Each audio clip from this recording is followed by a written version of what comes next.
नोंथाङा माने बड'फा उपेन्द्रनाथ ब्रह्म थैखांनायनि उनाव नोंथाङा रायज्लायनो मोन्दोंमोन नामा नोंथांनि जिथु माने मिडियायाव नोंथाङा जिथु माने प्रेस मिट होदों बे हिसाबैथ' नोंथाङा बड'फा उपेन्द्रनाथ ब्रह्मखौ थैखांनायनि उनाव लोगो मोननाय बाथ्रासो बुंदों नोंथाङा जानला मोनला बुंनो नाङा माने नंगौ खोथाखौ बुंनांगौ रायजोनि सिगाङाव जानला मोनला खोथाखौ बुंनो नाङा खारन बेयाव दा ओरैबायदि नुदों माने जानला मोनला बुंलाबायनाय नङा थद गैया बद गैया गुदि गैया बिजौ गैया बिथाङा मालानिफ्राय बबे सननिफ्राय बबे मायथाइनिफ्राय एबसुनि दैदेनगिरिमोन बिथांनाव आं कुइसन खालामो बिथाङा बुंदों जे बड'फा उपेन्द्रनाथ ब्रह्मजों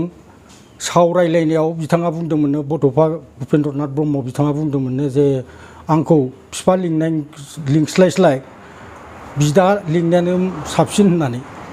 मनेस्वर दैमारिया बिथां इउजि ब्रह्मनि सेक्रेटारि प्रेसिडेन्ट समावसो बिथांखौ आं नुनो मोनदों खारन जोङो जेला बर'फ्रा 1987 2 मार्चनिफ्राय एबसुनि बड'फा उपेन्द्रनाथ ब्रह्मनि दैदेननायाव आलादा रायजोनि थाखाय आन्दलन खालामदोंमोन बे समनिफ्रायनो जों दङ अब्ला उपेन्द्रनाथ ब्रह्म बिथाङा आफादगिरिमोन दुलाराय बर' फरायसा आफादनि बिनि उनाव नेहाथारिया दंमोन जोंहा बै समनि दरं जिल्लानि दरं डिस्ट्रिक्टनि रौतानि आइथिंजारनि बिथां रबिराम ब्रह्म बिथाङा जेनेरेल सेक्रेटारिमोन बै समाव आं बिथां मनेस्वर दैमारिखौ नुवाखै जेला 1990नि 1 मेआव जोंहा बड'फा बिथाङा मुम्बाइनि टाटा मेम'रियेलाव जोबथा जिउ फोजोबो बा गोमालाङो बे समाव बिनि सिगां बिथांखौ हामथों होननानै जे बयबो बर' रायजो राजाफ्रा खना खनला जाय गावबागाव जा धोरोमखौ लादों बे धोरोमनि माबा लानानै सतबांसा लानानै बिथांनि देहानि गाहाम हामलायनानै फुजा खालामलायदोंमोन गावबागाव धोरोमजों बिथाङा बिथोन होदों होननानै बुंदों जे उपेन्द्रनाथ ब्रह्मआ धोरोम आंनि बेरामा हामथों धोरोम गावबागाव धोरोमनि मानसिफ्रा उमुक उमुक धोरोमजों फुजा हो होननानै बुंदों नोंथाङा बबे समाव बबे जायगायाव बिथां बड'फा उपेन्द्रनाथ ब्रह्मजों लोगो मोननाय आरो माला सावरायनो मोननाय नोंथाङा जानला मोनला मानो बेबायदि बांसावलाबायदों नोंथाङा नेता जानो सानदों नामा नोंथांखौ बयबो ओरैनो नुजेनबानो सिनायो नोंथाङा जेला माने उपेन्द्रनाथ ब्रह्मनि उनाव बिथांनि रुंसारि जाखांनायनि उनाव सानसुमा बिथां मानगोनां सानसुमाया फैदों सानसुमानि उनाव गारलाबाथा फैदों गारलाबाथानि उनाव सोमला बसुमतारी आफादगिरि जादोंमोन बिनि उनावसो इउजि दानि जिथु मन्त्रि उथखावगोरा ब्रह्म बिथांनि समावसो नोंथांखौ नुदों बे समाव नोंथाङा थेख्लाख्ला बावनाना बै कदाक ना कनिका होननाय केमेरा लाबथिंबायनानैसो गिदिङोमोन नोंथाङा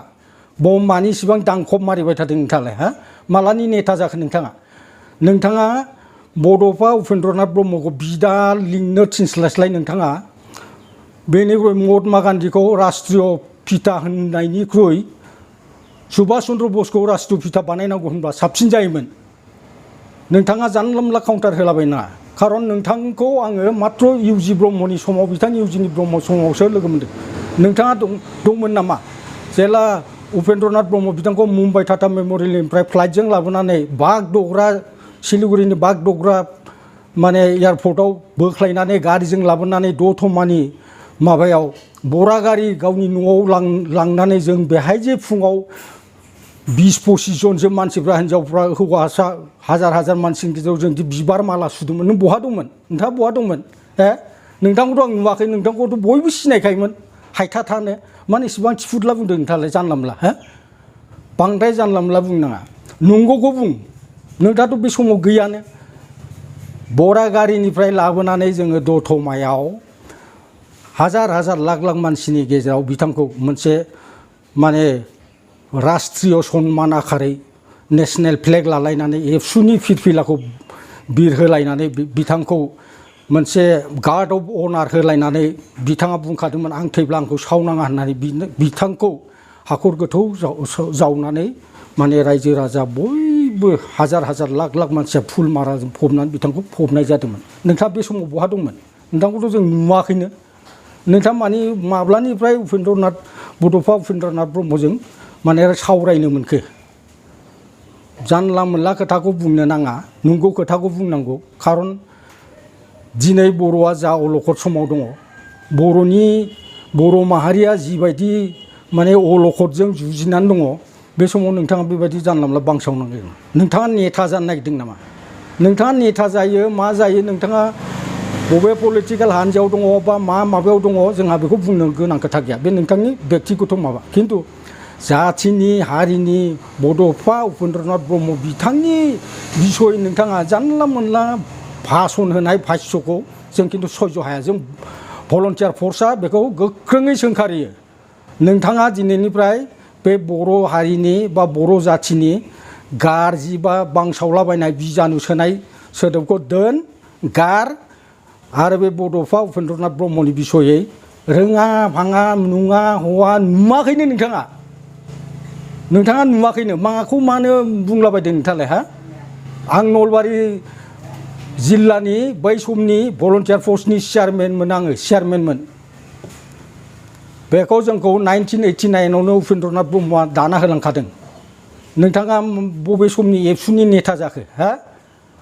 नोंथाङा जानला मोनला मानो बुङो बेनिखायनो आं नोंथांखौ बे मिडियानि थ्रुयै खावलायो नोंथाङा जानला मोनला दा बुंखा माने नंगौखौ बुंनायाव जोंहा दाय गैया आरो नोंथांजों आंहा खुनु बेक्तिगत सुथुरबो गैया नोंथांजों आंहा खुनु माबा गैया खिन्थु नोंथाङा बर' माहारिनि सासे बिफा इसिबां अलखद समाव बर'फोरखौ एबसुआ बै समाव 1986आव रौता सेसनावबो एबसुआ गावदोंमोन बिथाङा लाबोनानै बेसेबांबा खस्थ' खालामनानै बिथाङा बर'खौ खौसे खालामनानै 1987 2 मार्चआव गुवाहाटियाव